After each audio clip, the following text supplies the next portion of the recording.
Magandang araw po sa inyong lahat, Pastor Edwin Arceliana, para po lamang sa ating aralin po on the Upside Down Kingdom. At ngayon po itutuloy po natin ang ating aral at ating po itong papamagatang Passion Purified. Let's read Matthew chapter 5, verses 27 to 30.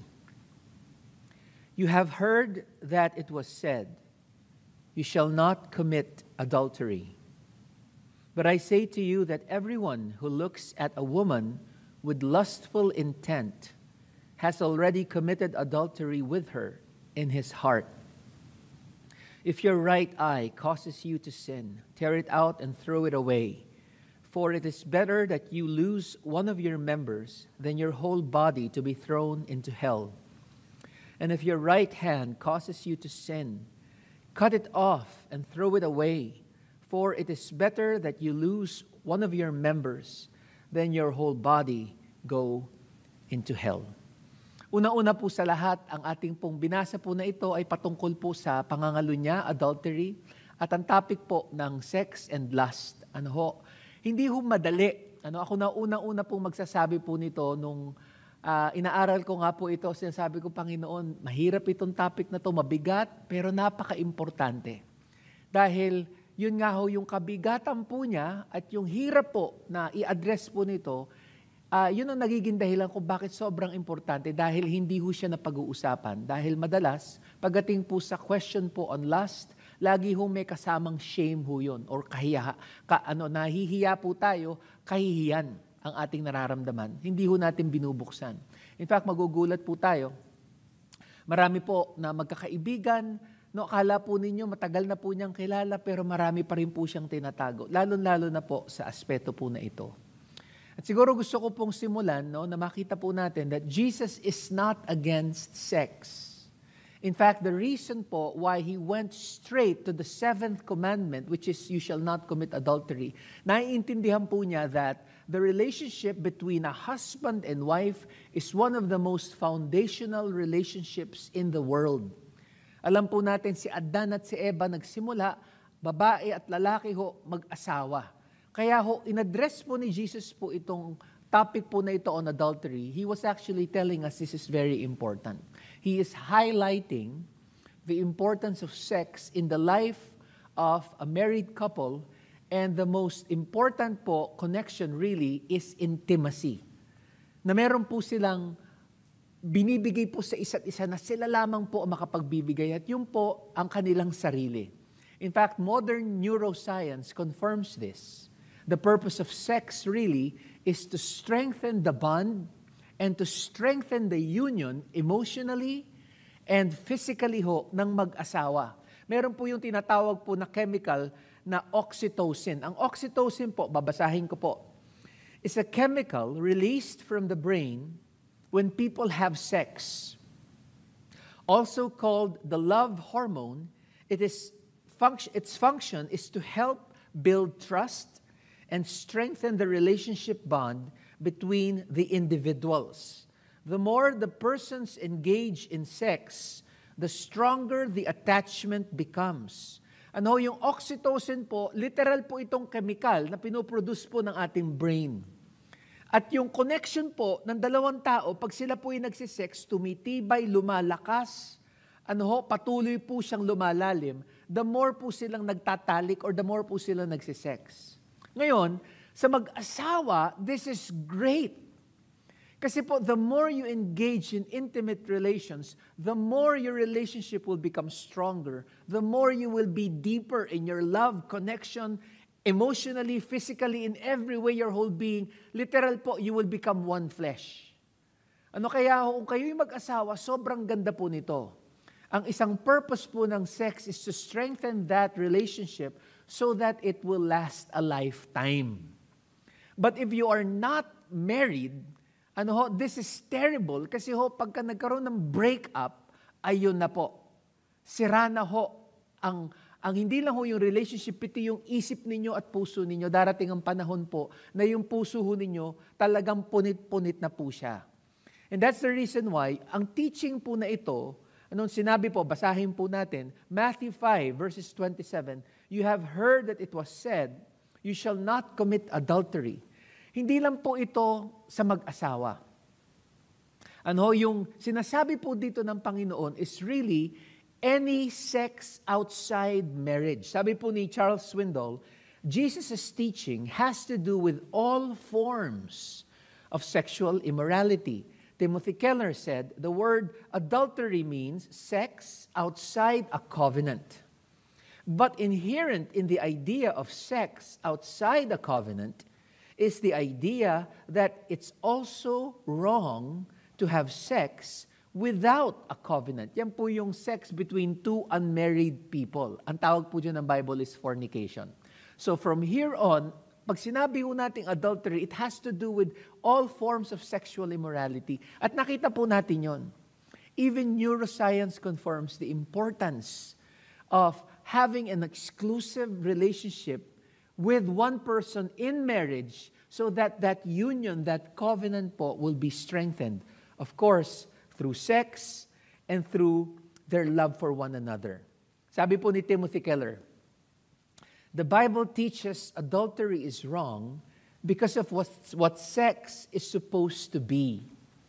Sex is a unitive act, uniting body, soul, spirit, mind, will, and emotions. The way sex was built was to say to somebody else, I belong to you. No, kaya yung sex outside marriage, hindi totoo po yung there's no strings attached. No, everything is attached. Lahat. Yung katawan ninyo, yung puso ninyo, isip ninyo, kaluluwa ninyo. Kaya kung wala pong covenant relationship in marriage, talaga pong niyuyurak po ninyo. Sinisira po ninyo ang inyong sarili, ang damdamin po ninyo, at ang inyong buong pagkatao. So sa ating hong aralin, we will look at 3 points. Na sinabi po ng Panginoon dito po sa Sermon on the Mount on adultery and sexual immorality. Una po, what your heart desires. Pangalawa po, what you look at and do. Pangatlo, what your life becomes. At dito ho, pag tiningnan po natin, there is a progression. Ibig sabihin po, meron po itong pagkakasunod-sunod. Basahin po natin yung quote natin, pagdikit-dikitin po natin yung ating points.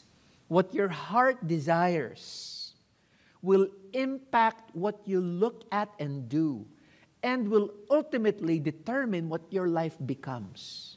Yan po yung nagsisimula sa puso at isip. Titingnan mo na ngayon, pinakakain po ninyo, pinalalaki nyo po yung apoy. Ng mata ninyo, hanggang hindi na po kayo kontento, ginagawa na po ninyo ng inyong kamay, physical nyo na pong ginagawa. And siyempre yan na po ang magiging kalalabasan po ng inyong buhay. Kung ano man ho yung inyong nasa puso at isinasa puso. Kaya simulan po natin sa point number 1, what your heart desires. Matthew 5 verse 28. But I say to you, everyone who looks at a woman with lustful intent has already committed adultery with her in his heart. Kaya, nung panahon pa kasi ho ni Jesus, ang talagang mali ho, ay siyempre yung mga lunya ho kayo ng pisikal. But sinasabi ho dito ho ng Panginoon, yung pisikal na ginagawa ho natin is just a result of what's inside our hearts. Kaya nga ho sa verse 28, basahin po natin ho uli yung panghuling bahagi. With lustful intent, has already committed adultery with her in his heart.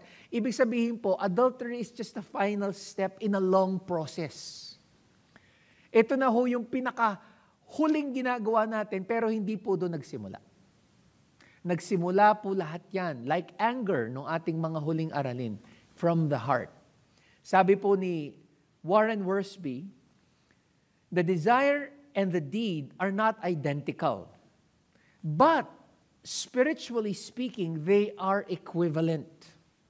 The look that Jesus mentioned was not a casual glance. Hindi yung napatingin ka lang, but a constant stare with the purpose of lusting. Yung tinitigan nyo na po.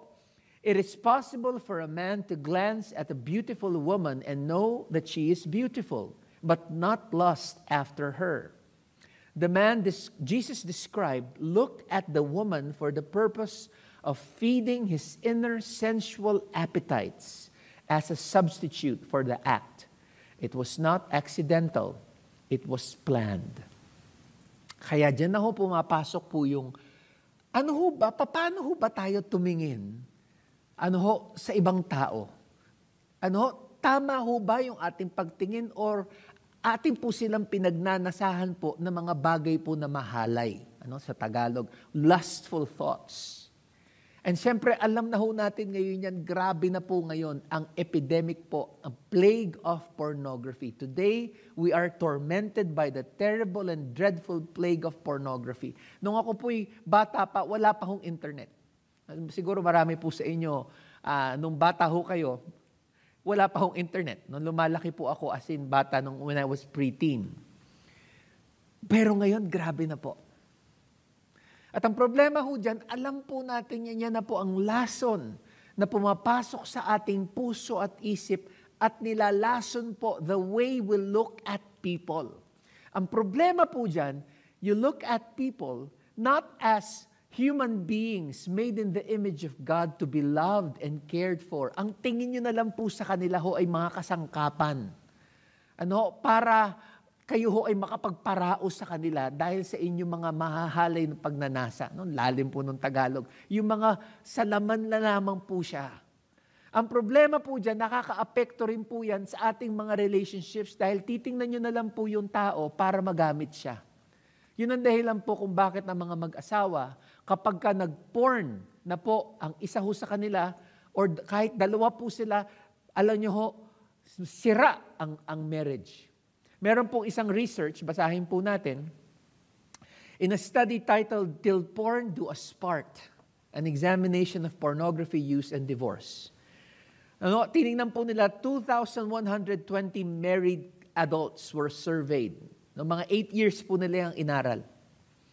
Ito ho ang findings. They found that overall, the chance of divorce doubled for both men and women who started using porn after getting married. The study also indicated that beginning of porn use may be a significant sign of marital dissatisfaction, infidelity, or both. Sabi ho dyan, isa po yung tanda pag nag-porn na ang mag-asawa or kahit isa sa kanila, ibig sabihin yung pagsasama po nila wala na ho siyang lalim. Nasisira na ho. And siyempre, pag pinasok ninyo, doon na ho magsisimula ang kasiraan. Kasi meron na po kayo nakuhang substitute. Hindi nyo na ho ngayon kailangan pagtrabahuhan yung inyong relationship. Hindi nyo na kailangan pagpasensyahan yung inyong asawa. At sa inyong mga may asawa, alam nyo po ito, real, meaningful, and true sexual intimacy is not instant. Hindi po yan quick fix kung tinatawag. Hindi po yan yung kung kailan mo gusto, gagawin mo. Yun ang problema po sa porn. Alam ho natin, lalo na po, sa ating po mga may asawa, naiintindihan po natin to, kailangan yung asawa ninyo, kalingain nyo, mahalin ninyo. Otherwise po, hindi ho magiging maganda yung inyong pagsasama. At sa bedroom po, wala hong magandang mangyayari sa inyo. Mag-aaway kayo, meron po kayong disconnection, meron po kayong tampuhan, at yung sex life po ninyo will suffer. That is why pornography is really fake. Literal po siyang fake kasi you don't even know these people. And of course, it dehumanizes them, it dehumanizes us. Siguro to bring it close to home, lagi ho nating tandaan, these people na nakikita po natin sa mga magazines, sa mga videos, meron din po silang kapatid na lalaki. May tatay din po yan. Tayo meron din po tayong anak na babae. May kapatid po tayong babae. Meron po tayong nanay. So basahin po natin yung ating quote. Porn ravages the image of God in people and makes us treat them like objects to be used and abused instead of people to be loved, protected, and cared for. Kaya ang tanong talaga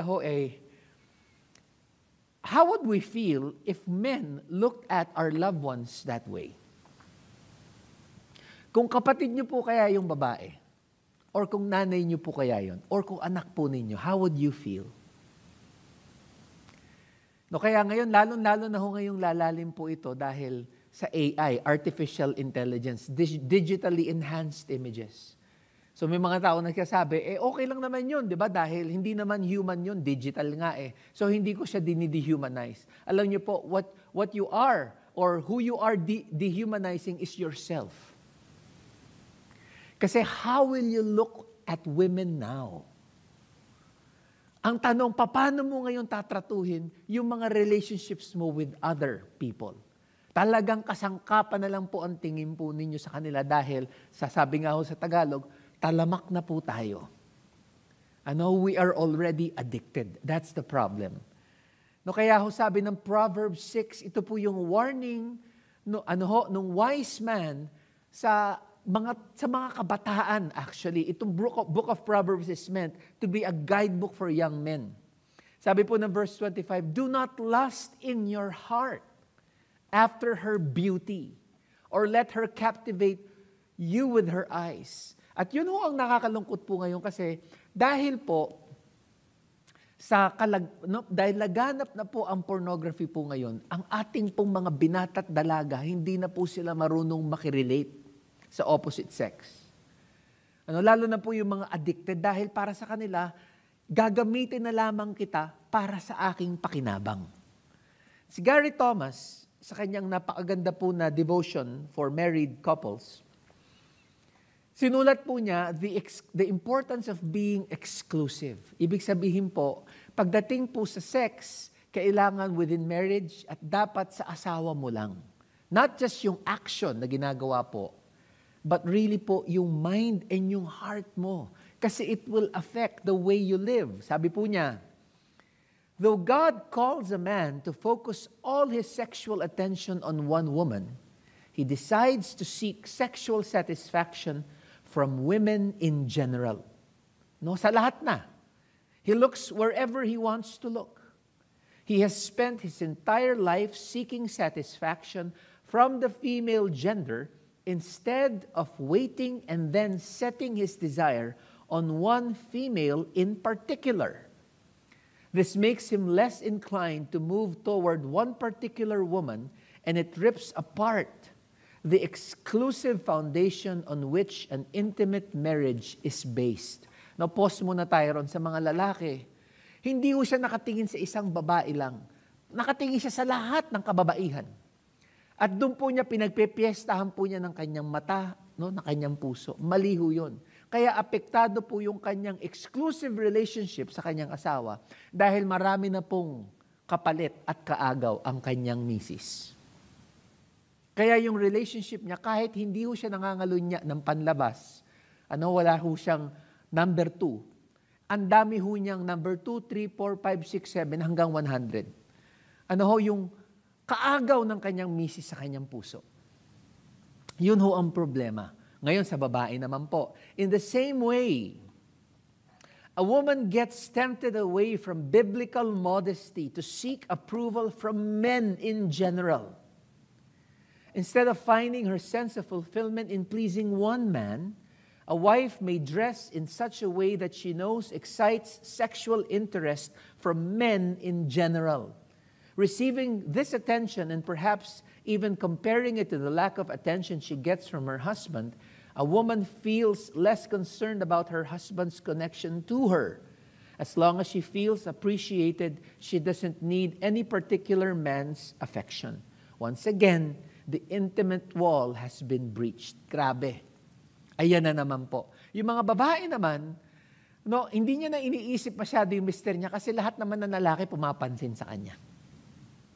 Nahanap niya yung gusto niyang atensyon sa mga lalaki dahil sa kanyang pananamit at sa kanyang pag-uugali, nakalimutan niya, tinawag siya ng Diyos sa isang lalaki lang. That is the consequence of having a hyper-sexualized society. And Jesus was addressing it. The problem is in the heart. Kaya basahin po natin, for those who are married, ito na sa mga may asawa, remember that your spouse has a deep need to be loved patiently, cherished dearly, and accepted fully for who they are. Wala ho silang laban sa mga babae sa magazine at video. Pero yan ang binigay ho sa inyo ng Diyos at kayo po ang kanyang asawa. Kaya ho sabi sa Proverbs 5, again, the wisdom of the writer of Proverbs in warning the young men to be faithful and exclusive sa kanila pong asawa. Verse 15, drink water from your own cistern, running water from your own well. Should your springs overflow in the streets, your streams of water in the public squares? Let them be yours alone, never to be shared with strangers. Exclusive dapat po.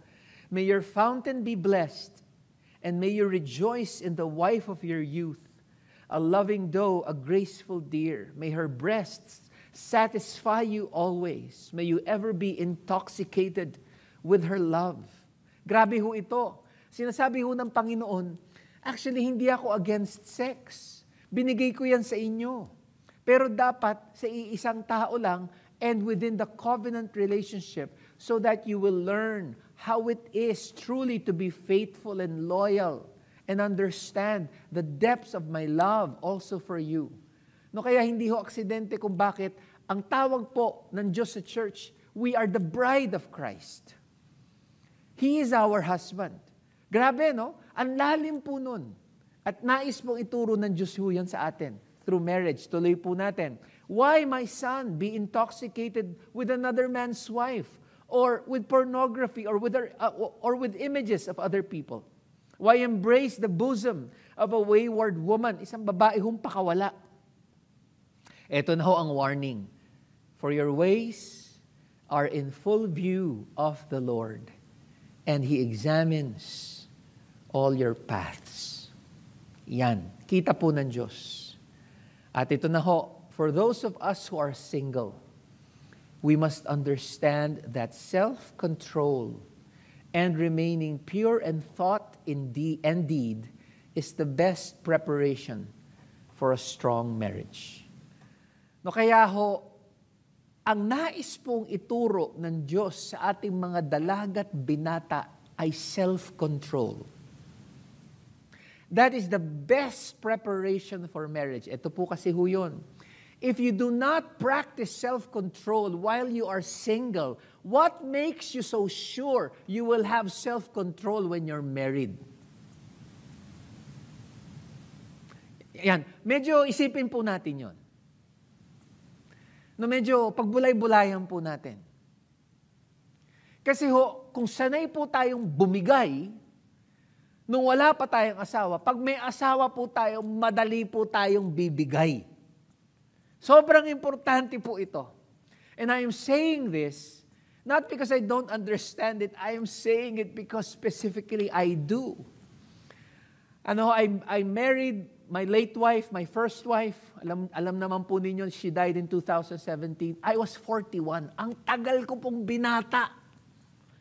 41 years akong binata.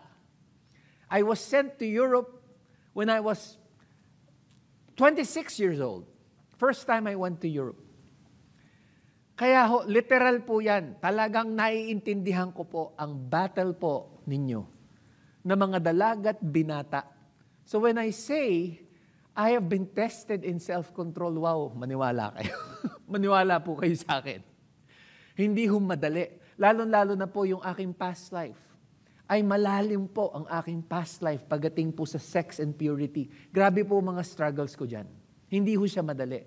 But now, married, naiintindihan ko sobrang importante ho how discipline enters the picture of how when you look at someone, you need to look away. Maganda siya, oo, pero wag mo nang tagalan kasi baka mag-iba pa eh. Baka may iba pang pumasok sa utak natin. Very important po yan. Kaya ito po yung sinasabi ho ng Panginoon. Nasabi ho ni Charles Swindoll, lust enters through the eyes and sends a message to the mind where the imagination takes over. Likewise, through the act of touching, lust is stimulated. Kaya ito na po yung second point po natin. What you look at and do. Kasi ho, kung ano yung nasa puso po ninyo, magre-react ho yung inyong mata at gagalaw ang inyong kamay. Sabi po ng Matthew 5, verse 29 to 30, if your right eye causes you to sin, tear it out and throw it away. For it is better that you lose one of your members than for your whole body to be thrown into hell. And if your right hand causes you to sin, cut it off and throw it away. For it is better that you lose one of your members than your whole body to go into hell. Ang tawag po dito sa wikang English, it is a figure of speech called hyperbole. Ibig sabihin po, ito'y isang sinasabi, hindi ho literal. Hindi ho sinasabi dito ni Jesus, dukutin ninyo ang inyong mata or putulin yung inyong kamay. No. Sinabi na nga ho niya, hindi naman galing sa mata, hindi naman galing sa kamay, galing sa puso. Ang lust, ang sinasabi ho dito ho ng Diyos, ay dapat ang tingin po natin sa kasalanan, gano'n na lang po katindi.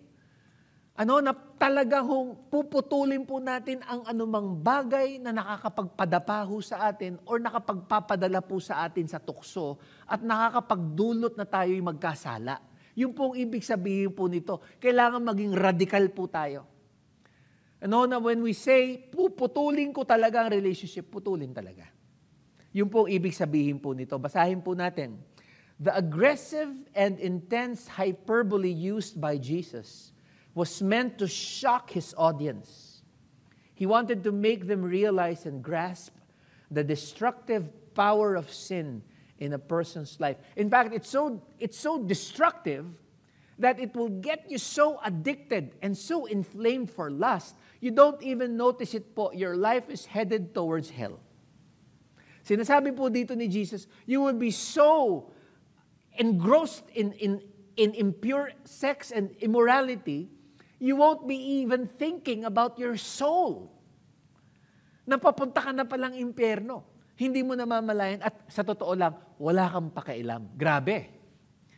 Kaya ganun ho nakakatakot ang kasalanan. Sinasabi ng Panginoon, yan, putulin mo, dukutin mo.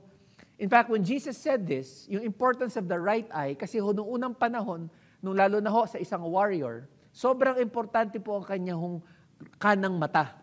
Kasi usually his left would hold the shield, so his left eye would often be covered by the shield, and he sees and peeks through his right eye. So, pag wala kang right eye, patay ka, literally. And of course, you hold your weapon with your right hand. And Jesus is saying, sobrang importante ang iyong mata, ang iyong kamay. Nako, wala yan. Mas importante ang iyong kaluluwa, ang iyong buong buhay. Dapat ganun ka karadikal. Sabi po, dito ang importante po dito, sinasabi is, pagdating sa ating sinful nature, kailangan natin siyang patayin. Colossians chapter 3, sabi po ni Paul sa New Living Translation, so, put to death the sinful, earthly things lurking within you.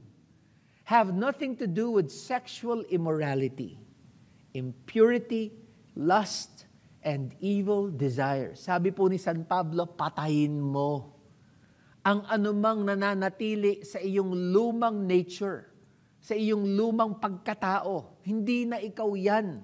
Kaya ang sabi nga dito, ang importante, not mutilation, hindi po yung puputulin natin ng ating katawan, kung hindi mortification. Ibig sabihin po, papatayin na po natin yung ating lumang sarili, our old self. Sabi po ni John Stott, basahin po natin, what does this involve in practice? Let me elaborate and so interpret Jesus' teaching. If your eye causes you to sin because temptation comes to you through your eyes, objects you see, then pluck out your eyes. That is, don't look. Behave as if you had actually plucked out your eyes and flung them away, and were now blind and could not see the objects which previously caused you to sin. Again, if your foot causes you to sin because temptation comes to you through your hands, things you do, or your feet, places you visit, then cut them off. That is, don't do it. Don't go. Behave as if you had actually cut off your hands and feet and had flung them away and were now crippled and so could not do the things or visit the places which previously caused you to sin. This is the meaning of mortification. Sobrang importante po ito na sinasabi ho, na ano ba yung mga bagay na kahit na pag tinignan mo ninyo, parang mukhang okay naman, pero para sa'yo iba yan. Iba na yan. Meron po isang kwento, si Steve Farrar, sa kanyang librong Finishing Strong. Isang kwento po ng isang lalaki hong pangalan Frank. He was in his mid-30s. Tatrabaho po siya sa isang opisina, medyo mataas na po yung kanyang posisyon. Ang problema, may kasama po siya sa trabaho na isang babae na may asawa din. May asawa po ito si Frank at may anak. Kaibigan pa po nilang mag-asawa, si Frank at ang kanyang asawa, yung babae pong kasama niya sa trabaho. No, Christian din yung babae pong yun. Ang problema, sabi nga ho ni Frank, everyday na masyado ho silang malapit na nagtatrabaho sa mga project, ang feeling po niya, nahuhulog na po yung kanyang puso. Dahil mabait yung babae, maganda, maayos, mapustura. Hindi naman ho, maayos naman po manamit, pero sabi nga ho ni Steve Farrar, si Frank would find himself being attracted do sa babae. And of course, naiisip na po niya throughout the day. So ang ginawa po ni Frank, kinausap po niya ang kanyang misis. Yun ang una-una niyang ginawa. Sabi niya, alam ko mali ito, kaibigan natin itong babaeng to. Gusto ko lang malaman mo na wala akong balak na gumawa ng isang bagay na mali. Mahal kita, mahal ko ang ating anak, pero nagsistruggle ako. Please pray for me. So binigyan po nila ng ilang mga linggo, pero hindi ho nag-i-improve. Nahihirapan ho si Frank. So ang ginawa po niya, nag-resign si Frank. Grabe, no? Maaari sabihin natin, wala pa naman nangyayari. Yun na nga po, wala pa. At hindi na ho hinintay ni Frank na may mangyari pa. So nag-resign po siya at sabi niya sa misis niya, mas importante ang ating relasyon, ang aking pamilya, kaysa sa trabaho ko. Kasi pag may nangyari dyan, nako, talagang sira ang ating buong pamilya. After a few weeks, nabigyan din po siya ng ibang trabaho. Same position lang po sa ibang company. Hindi tumaas yung kanyang sweldo, pero sabi nga ho ni Steve Farrar, pero yung promotion naman po niya sa tingin ng kanyang misis, grabe. Para sa kanyang misis, ikaw na talaga, Frank. At grabe ho yung respeto, pagmamahal ng kanyang misis dahil Frank was not willing to trade his purity for his position. He was not willing to play with fire. Grabe ho. Kaya siguro, isipin na po natin ho ito. I remember the first time na padala po ako sa Europe, nung panahon po na yun, nung year 2000 po yun. So, kung year 2000, 24 years ago, wala pa pong mga Netflix, wala pang ganyan. TV shows were really watched in TV. Wala pa po yung mga online TV. And I discovered na dito pala sa Europe, ang TV pala dito ay matindi.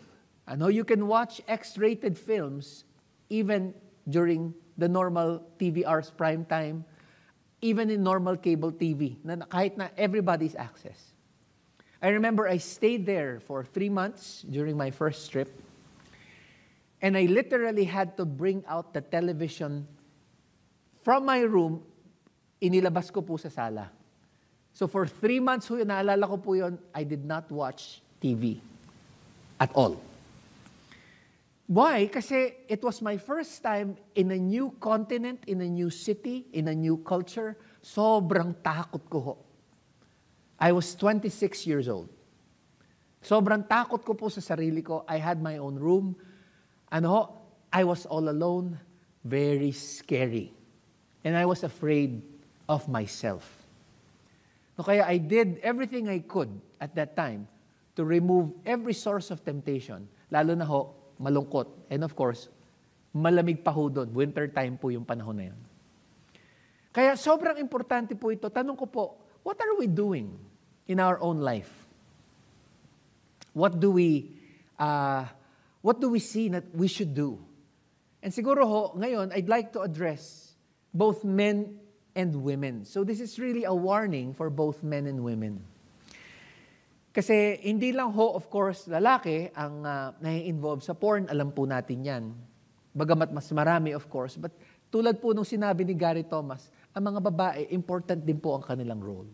Sabi po ni Jerry Bridges, not only must we guard our eyes, we must be careful that we are not the source of temptation to others. For this reason, modesty of dress and actions is required among both men and women.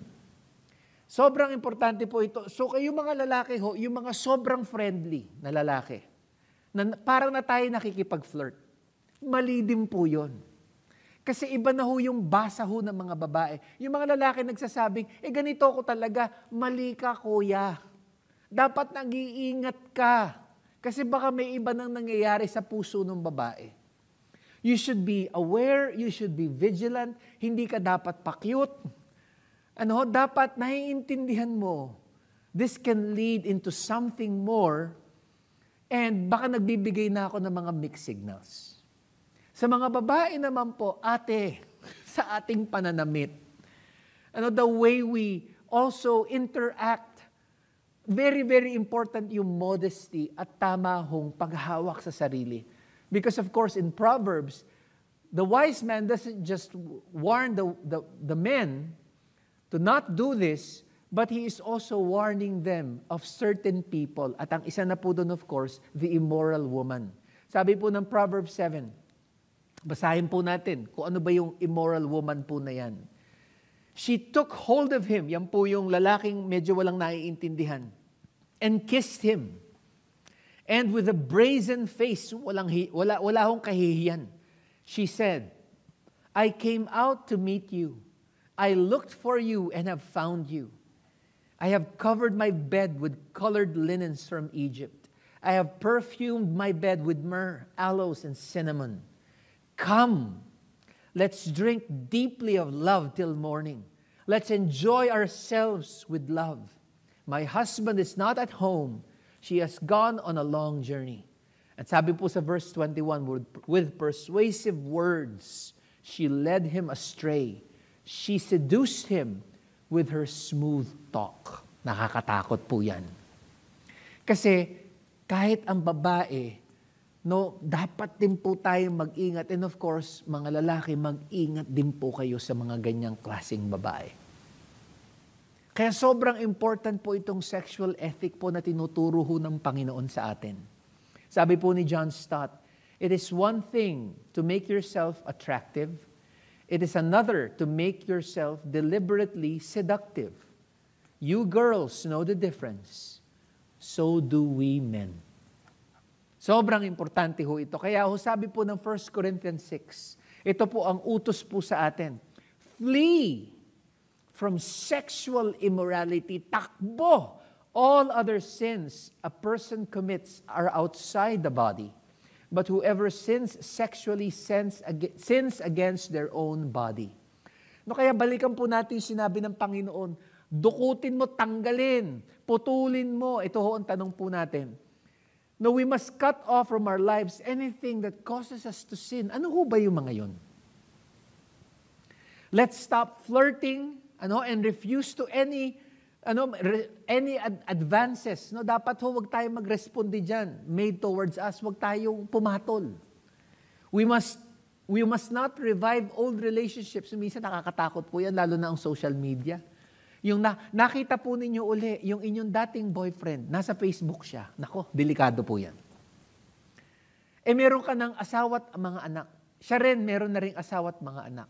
Nako, boss, wag mo na hong pasukin yan.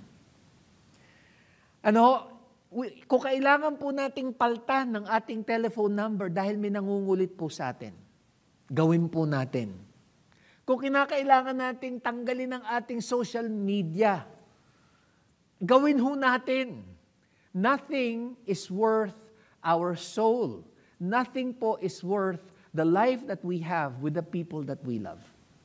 Kaya sabi ho ng Panginoon, putulin ninyo, tanggalin po ninyo. We have to be militant in our treatment of sin. And lastly po, what your life becomes. Sabi po ni C.S. Lewis, it's not a question of God sending us to hell. In each of us, there is something growing up which will of itself be hell unless it is nipped in the bud. Of course, there is an actual hell if we do not choose Christ to be our Lord and Savior, because God has made a way. But here, C.S. Lewis is saying, actually today, you can have a living hell in this life if you let lust go unchecked. Sabi po ng Proverbs 7, ito na po yung victim po of the immoral woman. Many are the victims she has brought down. Her slain are a mighty throng. Ang dami na po niyan. Her house is a highway to the grave, leading down to the chambers of death. Actually, yung death po na yan comes from the word Sheol, also the word for hell.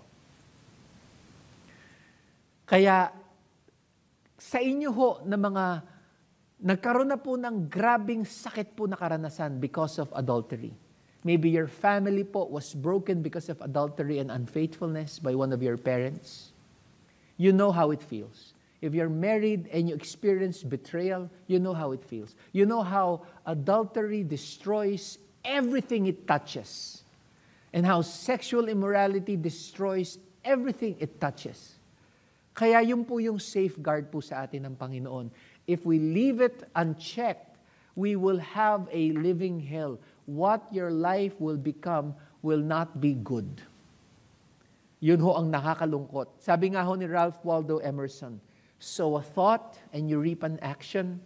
Sow an act and you reap a habit. Sow a habit and you reap a character. Sow a character and you reap a destiny. At pag hinayaan po natin ho ito at hindi ho natin inaddress, ito po ang mangyayari po sa atin. Proverbs 5 verses 11 and 12. In the end, you will groan in anguish when disease consumes your body. You will say, how I hated discipline. If only I had not ignored all the warnings. Sabi po ni John Mark Comer, binigyan po tayo ng isang maiksing list on the consequences of unchecked lust in our hearts. Sabi po niya, addiction, inability to experience sexual pleasure with a real human, death of intimacy, the crippling burden of guilt and shame, the death of a marriage, and the collateral damage of an affair. Lahat po yan tatama. Yan ang totoong living hell. Kaya sobrang importante po sa atin, balikan po natin ang sinasabi ho ng Panginoon. We have a choice. God has given us our free will on how to decide. That's why Jesus says, if your hand, if your eye causes you to sin, cut it off. Kasi you have to decide radically what you must do with your life. That movie is not worth it. That TV series is not worth it. Hindi nyo na kailangan yan to put poison in your mind and in your heart that you will have to carry and bring you into temptation every time you are weak spiritually. Hindi mo na kailangan yan, yung mga anay na yan, yung cancer na yan sa kaluluwa mo. Huwag mo nang panurin. It's not worth it. Sabi po ng Deuteronomy chapter 30, this day I call the heavens and the earth as witnesses against you. Sabi po ni Moses, that I have set before you life and death, blessings and curses. Now choose life, so that you and your children may live, and that you may love the Lord your God. Listen to His voice and hold fast to Him. For the Lord is your life, and He will give you many years in the land He swore to give your forefathers, Abraham, Isaac, and Jacob. Kaya sabi ho ni Martin Lloyd-Jones, do we all realize that the most important thing we have to do in this world is to prepare ourselves for eternity? There is no question at all about that. Kaya ang tanong po ay ito, How do we go back? In this last portion po, we will look at that. Sabi po ni Gary Thomas, repentance is the first step on the way back to Eden. Men need to remain absolutely, utterly, and completely faithful. A man should focus 100% of his sexual desire on his wife and vice versa. He should recognize that she is the only appropriate person on whom he should lavish his mental, physical, and spiritual affection. Of course, this speaks also to the wife.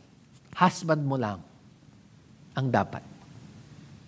And siguro po, marami ho sa atin nagsasabi, Pastor Edwin, what should I do? Grabe ang grip ng lust in my heart. The first thing is this. We have to understand we need a new heart from God. A new heart from God. Hindi ho natin kayang labanan ang tukso sa sarili po nating lakas. That is the whole point of Christianity. We are sinners, saved by grace. We are dead in our sins. We cannot save ourselves. We need a new heart. Sabi po ng quote natin, we cannot be made right with God through our own efforts. We are powerless to remove lust from our hearts. We are all prisoners of sin. Sabi po ng Galatians chapter 3 verse 21, if the law could give us new life, we could be made right with God by obeying it. But the scriptures declare that we are all prisoners of sin. So we receive God's promise of freedom only by believing in Jesus Christ. Kung maalala po natin, ang prayer po ni David, when he sinned against God by committing adultery with Bathsheba and murdering her husband si Uriah. Sa Psalm 51, siya po yung nagsisi. At ang sabi po ni David, create in me a clean heart, O God. Renew a right spirit within me. Kasi ho, ang sagot po dito is a positive one. The only way we can replace our wrong passion is to have a new and right passion. Ibig sabihin po, we need not to love our sin and lust, we need to love God. That's the reason po that the greatest command is to love God with all our heart, soul, mind, and strength. We need a new love in our hearts. Let's read our quote. Holiness is not only refusing to commit sin. Holiness is passionately pursuing God and desiring to have a heart filled with love for Him alone. At hindi ho natin po kaya ho ito. Kaya nga ho, sobrang importante na ating pong ibigay ang ating buhay sa Panginoong Hesus, alalahanin ng Kanyang ginawa po para po sa atin sa krus ng Kalbaryo. Let us live the gospel. Let our life be dictated by our gratitude toward Him for saving us and showing us the way. And allowing His Holy Spirit to have sovereign liberty in our hearts to take charge of our life. Sabi po ng Romans chapter 8 verse 13, but if through the power of the Spirit you put to death the deeds of your sinful nature, you will live. For all who are led by the Spirit of God are children of God. We need the power of the Holy Spirit. Hindi ho natin kaya. And maybe, if I may say, you have to look inside your heart as well. Maybe if you're not led by the Holy Spirit, maybe you are not yet a Christian. And that is a real possibility. Maybe you've just been attending PV or the church or listening to messages, but actually you don't have that power inside your heart because you've never really understood that you need a Savior. And this is a beautiful time for that. Later po, we will be praying, and I hope and pray po that all of us will respond. But to end, let's go over a few practical steps. Practical step number 1, evaluate your life and habits. Ano po ba yung mga bagay na kapag dadala po sa atin sa tukso? When are the times that you are most spiritually down and prone to be tempted? Yan po yung dapat aware po tayo dyan para naaabangan na po natin. Ano ba yan? Pag pagod ka, pag mag-isa ka, dapat meron ka na pong nagagawa ho dyan, mag-workout ka na lang, magbisikleta ka na lang sa labas, o tawagan mo na lang po yung inyong pastor. Do everything you can. You have to know and evaluate your life and your habits. Ano ba yung mga TV show na pag pinanood mo, alam mong laglag ka? You have to decide beforehand. Meron ako ibang papanoorin, hindi yan. Who are the friends you need to avoid? What are the circumstances and the places you have to avoid? Huwag ka nang pumunta dyan. No, yun po ang una. Pangalawa po, stay in the Word of God and prayer. Sabi po ng Psalm 119, how can a young person stay on the path of purity? By living according to your word. I seek you with all my heart. Do not let me stray from your commands. I have hidden your word in my heart that I might not sin against you. Sabi po ng Bible, the truth shall set you free. Madalas po kasi, kaya tayo nagkakasala, it's because of ignorance. Hindi natin alam kasinungalingan yan. Hindi natin alam, hindi yan ang tama. But if we fill our mind and our heart with the Word of God, yan ang talagang panlaban po natin sa tukso. Yan ang magbibigay po sa atin ng sandata, the sword of the Spirit, the Word of God. Number 3 po, have accountability. Ibig sabihin po, there has to be people na pwede nyo pong sharean ng inyong mga sexual struggles. There has to be someone in your life, your friend, your mentor, your huddle guide, kung sino man ang kasama po ninyo sa church, na pinag-o-open-upan po ninyo at sinesharean po ninyo ng inyong mga pagkakasala at mga struggles po ninyo.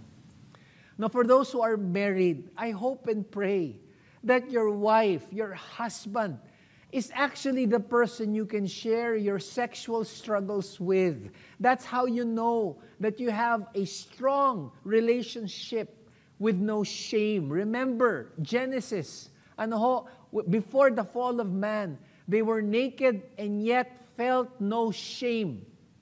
I hope and pray po that you would find your spouse as your best friend.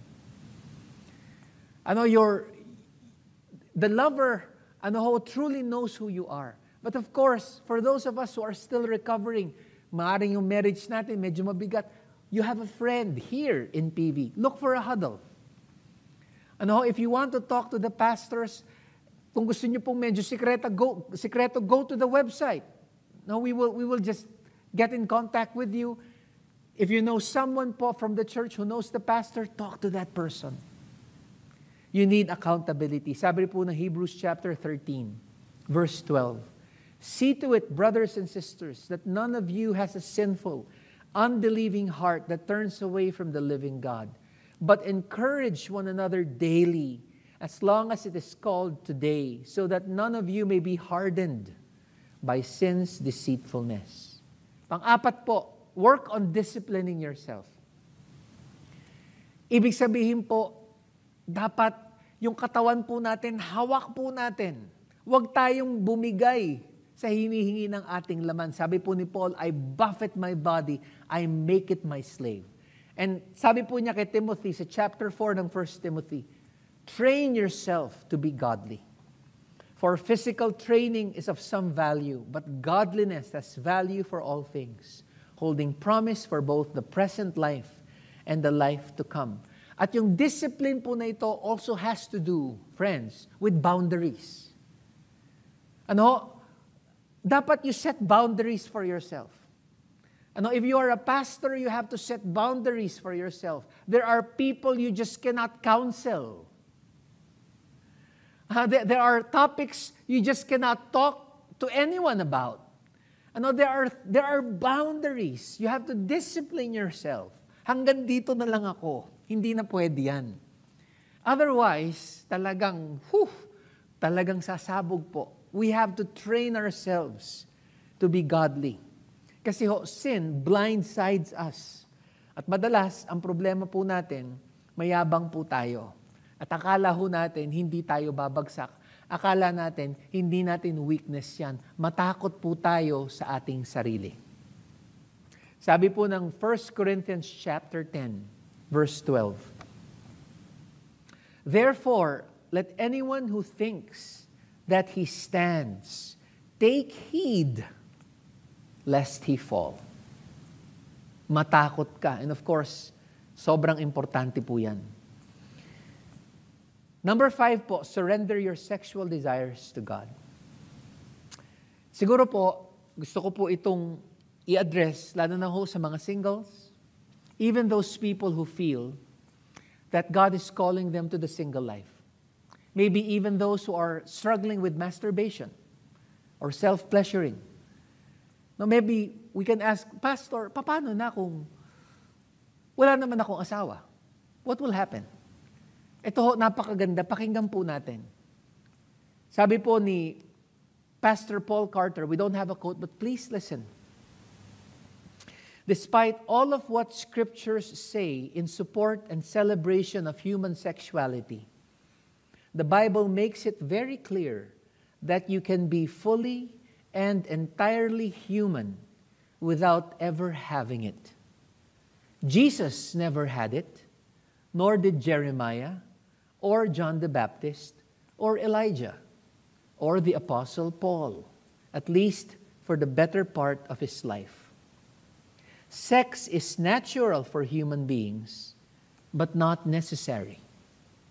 A person can live a full, blessed, rich, useful, meaningful, God-glorifying life without ever having sex with anyone.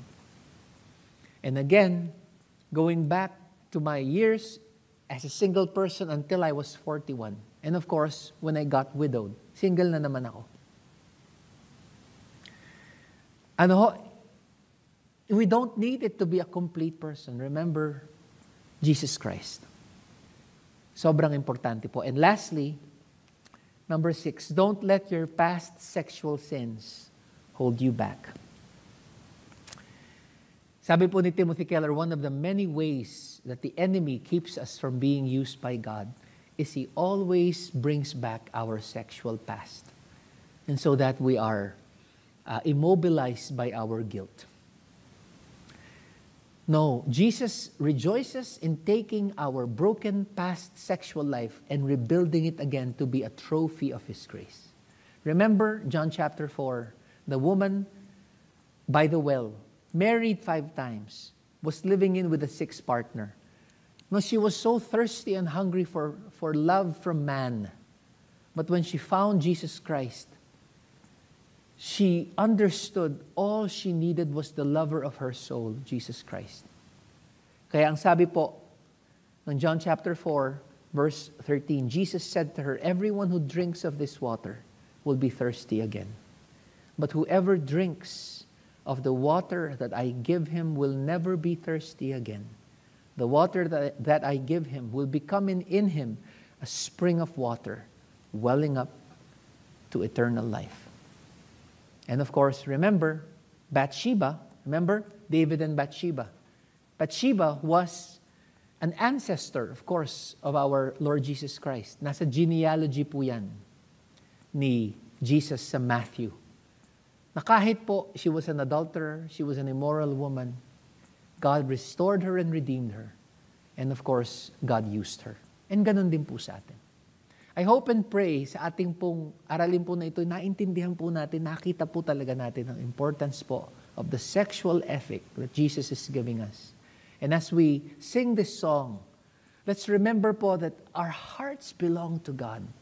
Let our one pure and holy passion only be given to Him. And then let's sing it po, and then we will end in prayer.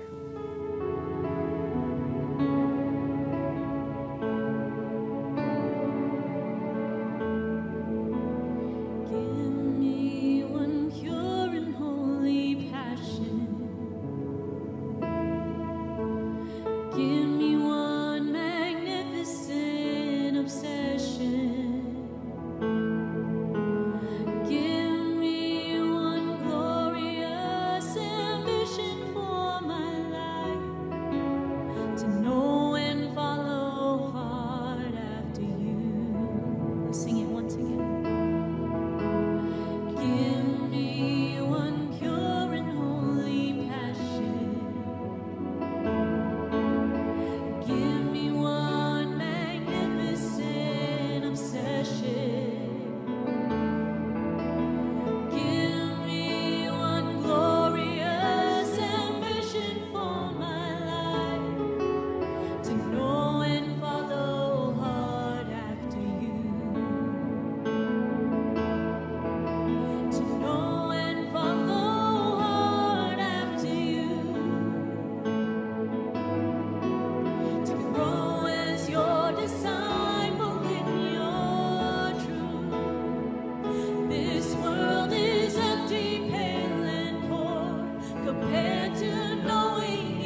Let's come before God in prayer. Tayo po'y manalangin.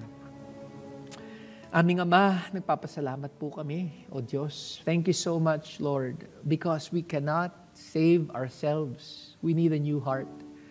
At Lord, sa aming pong mga nag-a-attend ng church pero baka hindi pa po kami Christian, Panginoon, aming pong hinihiling po sa inyo ang inyong awa, ang inyong grasya. Lord, we need the new life in you.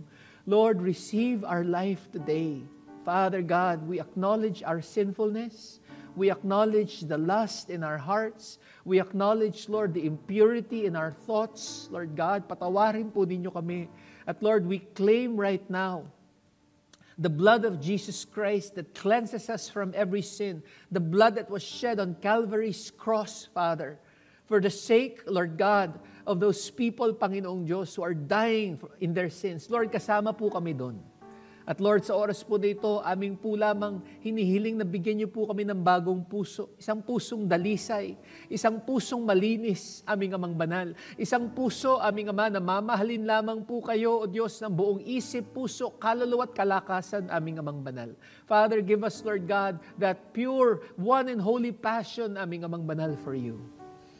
And Lord, help us, Lord God, especially for those who have been Christians for a long time and yet we are still struggling in this area.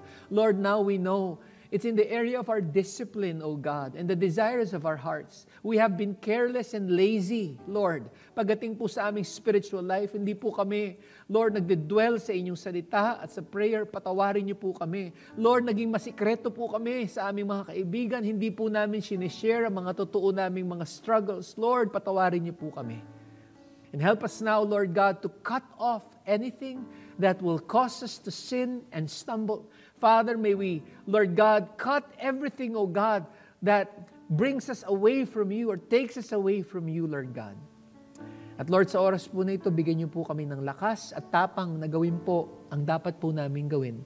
Salamat po for your Holy Spirit that strengthens us, O God, to do what we must do. We just submit ourselves to you by faith. At Lord, salamat po sa araw po na ito. Salamat po sa series po na ito, O Diyos, ng aming aralin. As we give you, Lord, our tithes and our offerings, we give them with hearts that are grateful and thankful na may bahagi po kami sa pagsusulong ng inyong kaharian. At ngayon pa lamang po, O Diyos, magiging maingat na po kami na ibalik po sa inyo ang lahat ng papuri, pagsamba at pagmamahal. Lord, ito ang aming samot panalangin sa matamis at dakilang pangalan lamang po ni Kristo Jesus. Amen at amen. Maraming salamat po. God bless po sa bawat isa.